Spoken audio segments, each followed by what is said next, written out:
അച്ഛൻ പിന്നെ ഒരു സ്റ്റാഫ്, അത് 3 പേരുണ്ടായിരുന്നുള്ളൂ. വേറെ സ്റ്റാഫ് എന്ന് പറഞ്ഞാൽ നമ്മൾ ആരും എടുത്തിരുന്നില്ല. 2018 നമ്മൾ ഇപ്പോൾ കാണുന്ന ഒരു കസവ നിലയം ഒരു 4000 സ്ക്വയർ ഫീറ്റിലേക്കുള്ള ഷോപ്പ് നമ്മൾ ചെയ്യുന്നത്. ആ ചെയ്തുകൊണ്ടിരിക്കുന്ന ഇടയിൽ അച്ഛൻ പോയി. ഹസ്ബൻഡിന് സിറോസിസ് എന്ന് പറയുന്ന ഒരു അസുഖമായിരുന്നു. പിന്നെ ട്രാൻസ്പ്ലാന്റേഷൻ ചെയ്തു. ഞാൻ ഡോണറായി.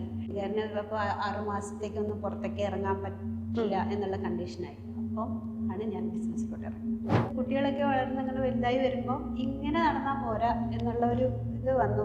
പാരൻസും ആണെങ്കിലും ഇതിങ്ങനെ പറ്റില്ല എന്നുള്ള ഒരു രീതിക്ക് വന്നു തുടങ്ങി. ഞാൻ വിചാരിച്ചു ഒരു ഷോപ്പായിട്ട് സ്റ്റാർട്ട് ചെയ്യാമെന്ന്. നമുക്ക് ലൈഫിൽ ഒരു ഇത് കിട്ടുമ്പോഴത്തേക്ക് ഒരു കാൽക്കുലേഷൻ ഉണ്ടാവുമല്ലോ, ഇനി ഇത്ര നാൾ മുന്നോട്ട് കൊണ്ടുപോകാൻ പറ്റും, അപ്പോൾ ഒരാളെ അതിലേക്ക് എൻട്രി ചെയ്യിപ്പിക്കണം എന്നുള്ളൊരു കാൽക്കുലേഷനിൽ നമ്മൾ ബിസിനസ് കിട്ടും. അദ്ദേഹം പോകുന്നതിന് മുന്നേ അദ്ദേഹം എല്ലാം പഠിപ്പിച്ച് സെറ്റാക്കി കയ്യിലേക്ക് തന്നിട്ടാണ് പോകുന്നത് അല്ലേ? ഒരാൾ വാങ്ങിച്ച ഒരു ടീച്ചർ വാങ്ങിച്ചാൽ മതി, പിന്നെ ആ സ്കൂൾ മൊത്തം നമ്മുടെ കയ്യിലാണ്. അങ്ങനെയാണല്ലോ. ഓൺലൈൻ സോഷ്യൽ മീഡിയ എന്ന് പറയുന്നത് തന്നെ ഒരു വലിയൊരു മാർക്കറ്റ് ആയതുകൊണ്ട് നമ്മൾ ഈ സാരീസ് കാണിക്കുന്നത് ആ ഹോൾ വേൾഡിനാണ്.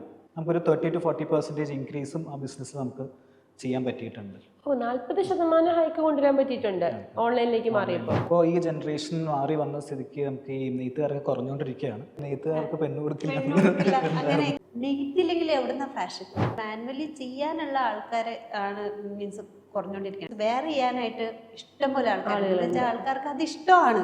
നെയ്ത്തുകാരൻ എന്ന് പറയാനുള്ള ഒരു ബുദ്ധിമുട്ട് ഉള്ളത് കൊണ്ടാന്ന് തോന്നുന്നു അങ്ങനെ ഒരു ഇത് വരണത്. നമ്മൾ അതിന് ഒരു ബിസിനസ്സിന്റെ ഫൗണ്ടർ ഉണ്ടാവും, അയാൾക്ക് നല്ല ഇമ്പോർട്ടൻ്റ് ഉണ്ടാവും. അതുപോലെ തന്നെയാണ് ഈ ക്ലോത്തിൽ ഒരു നെയ്ത്തുകാരനുള്ളത്.